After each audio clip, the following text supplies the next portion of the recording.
El rastro del crimen con Paco Pérez Avellán. Hola Paco, ¿qué tal? Buenas noches. Hola, buenas noches, encantado de estar aquí de nuevo. Bienvenido, como siempre, al Canto del Grillo. Bueno, hoy nos traes un asunto que, en fin, nos ha soliviantado bastante, que es el doble crimen de Almonte y la exculpación del acusado de ese doble crimen que, bueno, pues conocíamos hace muy poquito. Cuéntanos en detalle. Hombre, primero hay que ser muy respetuoso con lo que está ocurriendo, porque efectivamente ha causado perplejidad. Estamos hablando de una persona, que voy a decir solo sus iniciales, porque no sabemos cómo va a acabar todo esto, ¿no? FJM, un individuo acusado que se ha pasado casi 4 años en la cárcel por la muerte de un hombre y de su hija de 8 años que recibieron 151 puñaladas. Caramba. El hecho se produjo el 27 de abril del año 2013, en las fiestas. Estamos hablando de Almonte, ese pueblo maravilloso con tanta devoción con la Virgen. El día después de la Avenida, que es un sábado en el que está la ermita, la parroquia abierta completamente, hay un gran tráfico, confusión, mucha gente. Ese es el día que el asesino decide, ahora no sabemos quién es el asesino, sí, decide llevar a cabo este crimen. Y es un crimen misterioso porque es el de la habitación cerrada, dado que entran en una casa con algo que puede ser una llave, no destrozan nada, no utilizan una palanqueta y sorprenden a la primera víctima, que es el padre, que está saliendo de la ducha y le apuñalan por la espalda desde el primer momento. No tiene ninguna posibilidad de defensa. Y le dan 47 puñaladas. Madre mía. Que es un crimen brutal en el que algunos forenses que han declarado delante del jurado dicen: aquí lo que hay es mucha pasión desatada. Aquí esto no puede ser una cosa de alguien que pasaba por aquí, sino se trata de una persona que le tenía un odio a este individuo y motivos más que suficientes para vengarse. Y ahí empieza la investigación, Chema. Efectivamente, son muchas puñaladas, no solamente al padre, que como dices estaba saliendo de la ducha y le dan esas puñaladas, sino también a la hija del fallecido. Bueno, es que la hija, que solo tiene 8 años, naturalmente se asusta de ver lo que ha pasado.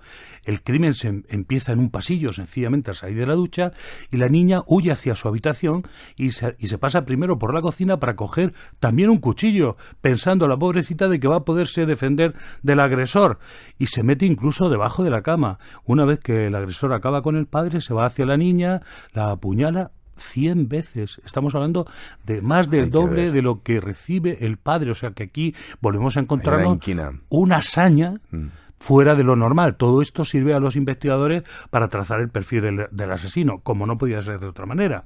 La niña sufre muchísimas heridas, muchas de ellas, la mayoría, innecesarias. Hay una gran saña y todo este crimen produce una gran revolución, un gran miedo en la población. Lógicamente hay un asesino suelto que durante mucho tiempo, 14 meses, no se tiene ninguna pista suficiente para detener a nadie.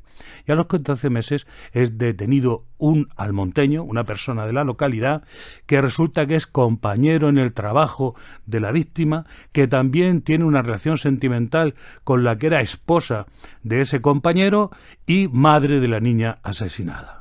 Y se produce una acusación en la que se dice que esta persona ha actuado por celos, así lo dice el fiscal, que esto coincide plenamente con el hecho de la violencia y terrible todo esto tan sangriento del suceso, y que esta persona tuvo la posibilidad de entrar porque debía tener acceso, debido a que estuvo con una relación anterior con la madre, etcétera, a la casa, con lo cual no necesitó para nada ningún tipo de ruptura, ahondar o romper alguna puerta o hacer ningún tipo de violencia, excepto lo que es puramente sobre las personas. Detenido esta persona, se ha pasado casi 4 años en la cárcel, Chema. Y ahora en el juicio, un juicio que ha durado un mes, en el que han declarado más de 100 testigos, peritos, testimonios de toda clase y de todo tipo. El jurado, compuesto por 9 personas, como bien sabes, 6 mujeres y 3 hombres, ha declarado que no hay pruebas suficientes para poder culpar a esta persona de la acusación, que le pedía 50 años de cárcel. Esto, claro, ha creado una gran confusión. No todos hemos visto las imágenes, ¿no?, de la sala, sí, cuando sí, en el momento en el que se conoce el veredicto del jurado, pues la abuela de la niña, ¿verdad?, pues empieza a gritar y demás. Bueno, es un momento muy delicado porque me imagino que a lo mejor no se esperaban este resultado. Empieza a insultar al acusado y, por supuesto, insulta también a los miembros del jurado y entra en un problema médico que se la tienen que llevar a atenderla porque sufre un ataque de nervios. Claro, es muy curioso porque a lo largo del tiempo los personajes que están relacionados con el acusado van cambiando su forma de enfrentar el problema. Por ejemplo, la señora, que es la madre de la niña, al principio se sorprende cuando le dice a la policía que han detenido a su pareja actual como presunto autor de los hechos. Pero luego va entrando en una dinámica en la que reconoce que es posible y que esta persona no era como ella creía, sino que va descubriendo otro individuo y que piensa que ella ha podido padecer manipulación, en fin, se somete a un peritaje, hay incluso algunos ayudantes sociales que dicen que tiene el perfil de una mujer que podría estar sufriendo violencia de género. Todo este tipo de cosas se van acumulando en contra del acusado, que siempre ha defendido su inocencia. Esto hay que decirlo claramente. ¿Y por qué entonces ha ido a juicio? ¿Y por qué la jueza instructora ha mantenido esta acusación tan dura a un hombre, basado en principio que parece solo en indicios? Porque había ciertas pruebas a las que se le ha siempre concedido credibilidad.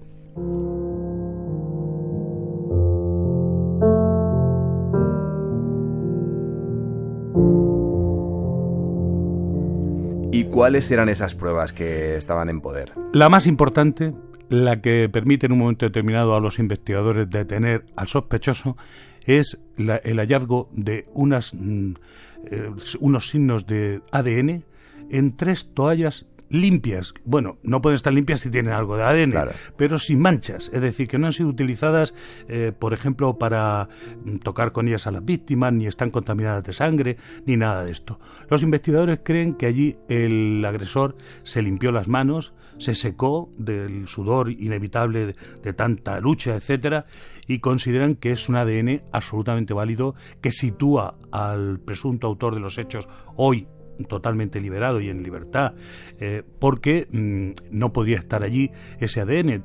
Decía él que no había estado en esa casa hacía 3 meses. Entonces, ¿qué ha ocurrido?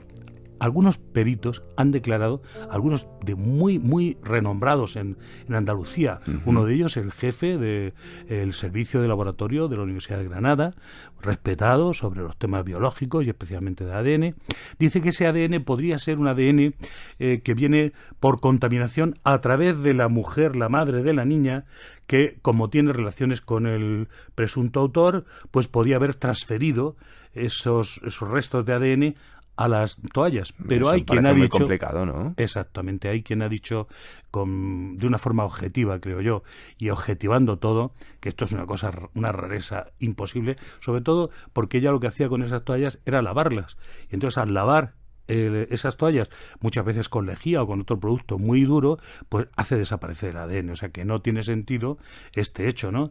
Y además los investigadores hacen un timing, es decir, cómo se desenvolvieron los hechos en el momento en el que por última vez se le graba el presunto autor. Estaba trabajando en un supermercado. Cuéntanos cuándo se supone que ocurren los acontecimientos. Sí, pues curiosamente tienen que ocurrir, según los policías, en unos 20 minutos. Es decir, la cosa está en que este hombre es grabado por las cámaras de seguridad 10 minutos antes de las 10 de la noche. Las cámaras de seguridad del supermercado en el que trabajaba. En el que al parecer está en ese momento saliendo hacia la calle. Entonces, el lugar donde ocurren los hechos está a unos 5 minutos de ese sitio. Y tendría otros 10 minutos, hasta las 20 y 10 minutos, en el que vuelve a ser hallado en la puerta del supermercado. Entonces, este crimen debió resolverse en 20 minutos. Es cierto que en ese tiempo se produjo el crimen. Pero claro, fíjate, Chema, que son muchas puñaladas. 151. Si hiciéramos aquí una reconstrucción nos llevaría un montón de tiempo. Claro.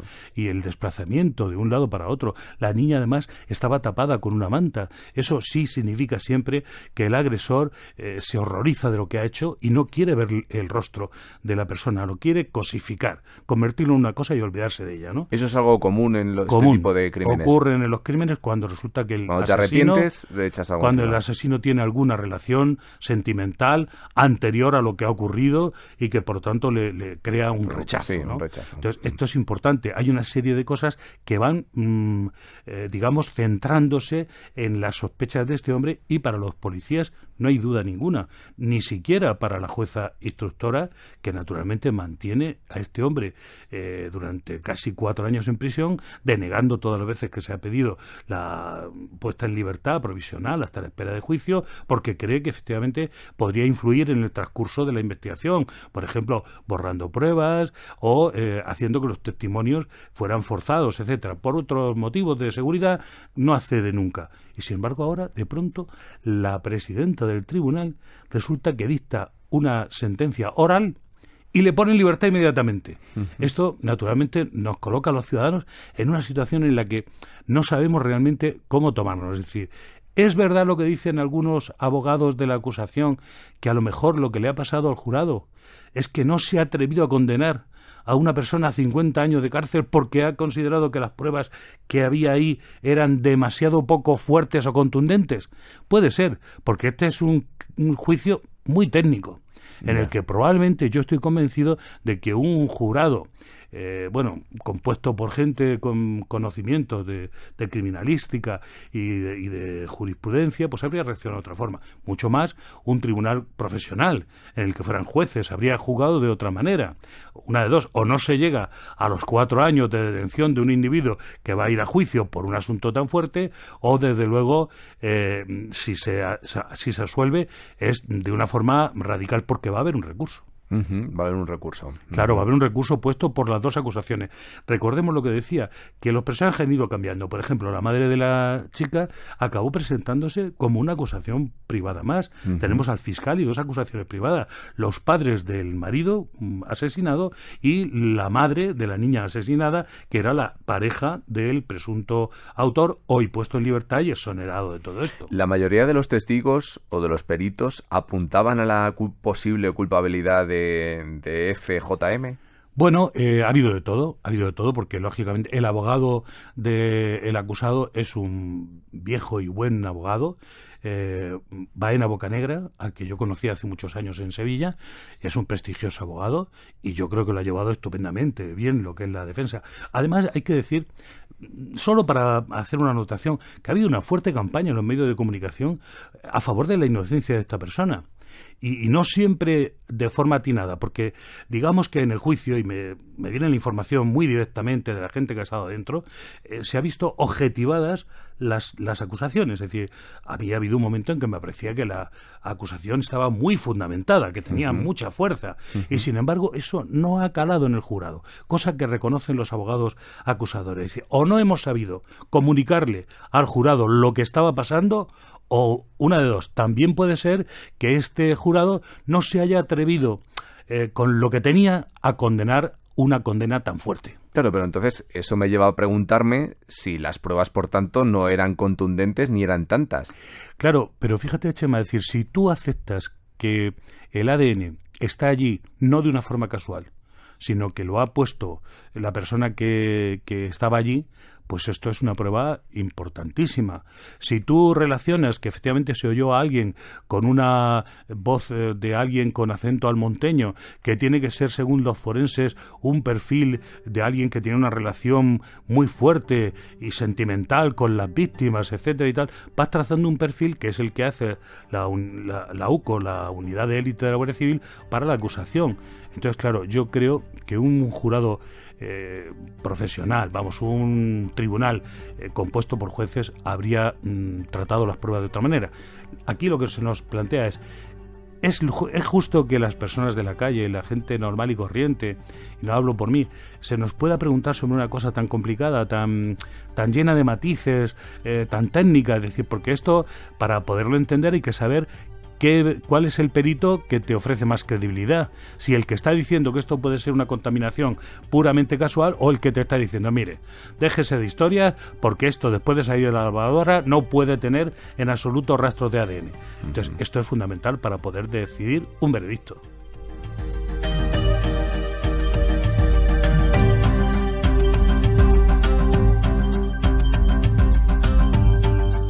Estamos ya terminando la sección del rastro del crimen, Paco, pero repetimos, por tanto, el acusado que ha sido puesto en libertad está en la calle y, como dices, existe un recurso. Sí. Si ese recurso sigue adelante, a lo mejor en el futuro esta persona podría volverse a someterse a un juicio. Bueno, aquí se producen varias cosas. Una es que la investigación debe seguir, porque el asesino está suelto. Dado que esto no ha llevado a buen fin lo que era la acusación, pues tendrán que empezar de nuevo. Y por otro lado, es posible que el Tribunal Superior de Justicia considere que este juicio no se ha hecho en las debidas condiciones o que no ha tenido, como dicen ellos, la suficiente explicación del veredicto. Es decir, que hace falta razonarlo de otra manera. Que no sería la primera vez que un tribunal superior ordenara la repetición del claro. juicio. Puede ocurrir cualquier cosa, estamos abiertos. Lo que sí que es verdad es que es chocante encontrarse con una cosa como esta después de tanto tiempo. Es decir, una investigación de este tipo debe durar 4 años. ¿Una justicia que llega después de 4 años sigue siendo todavía eficaz? Pues claro, es que eso es mucho tiempo para estos trámites que tampoco, si los rascas, son tan complicados. Es decir, para hacer una prueba de ADN basta 1 semana o 2. Y para hacer una serie de investigaciones en un pueblo, que es Almonte, con una serie de gente que se conoce, etcétera, pues a lo mejor 4 años es excesivo. Lo digo por el sufrimiento que esta persona. Si esta persona sigue en libertad, se confirma efectivamente que está exonerado, tendrá que ser indemnizada. Claro. Bueno, pues ahí queda este asunto que hemos querido abordar aquí con Paco Pérez Avellán en El Rastro del Crimen, ese doble crimen de Almonte y finalmente la puesta en libertad del acusado, que como decimos sus iniciales son FJM. Paco, muchísimas gracias. Ha sido un placer. Hasta